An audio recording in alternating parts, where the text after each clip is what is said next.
અમદાવાદની વાત કરીએ તો અમદાવાદના બાપુનગરમાં પાણીની લાઇનમાં ભંગાણ સર્જાયું હોવાની વિગતો હાલ સામે આવી છે, જ્યાં ઓવરબ્રિજના છેડે પાણીની લાઇનમાં ભંગાણ થયું હતું।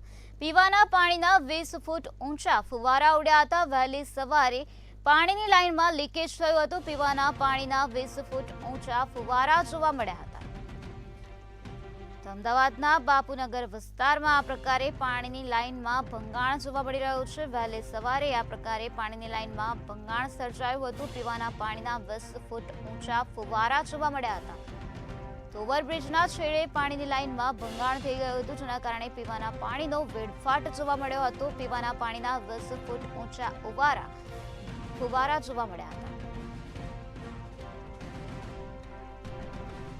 વહેલી સવારે આ પ્રકારે પાણીની લાઇનમાં લીકેજ થયું હતું। પીવાના પાણીના 20 ફૂટ ઊંચા ફુવારા નજરે પડ્યા હતા। આ પ્રકારે પાણીનો વેડફાટ અહીં જોવા મળ્યો।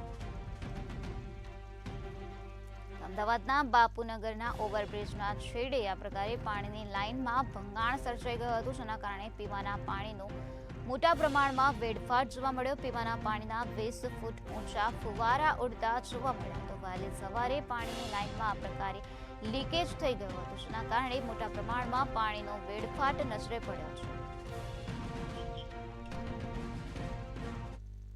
બાપુનગર 4 રસ્તા ઉપર પાણી લીકેજનો પ્રશ્ન અમદાવાદ મ્યુનિસિપલ કોર્પોરેશન સફળ નથી રહ્યું।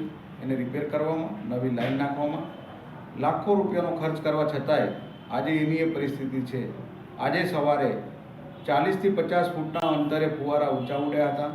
અહીંયા અવારનવાર ભૂવા પણ પડે છે, ટ્રાફિક સમસ્યા થાય છે, પણ હજુ બાપુનગરની પ્રજાને અને સમગ્ર અમદાવાદના રાહદારીઓને એ નથી ખબર પડતી કે આમાં એવું તે શું કટકી થાય છે કે આને કાયમી ધોરણ નિવારણ લાવતા નથી અને દર મહિને આ લીકેજને રિપેર કરવામાં 1 લાખ કરતાં પણ વધુ ખર્ચ કોર્પોરેશન ભોગવે છે।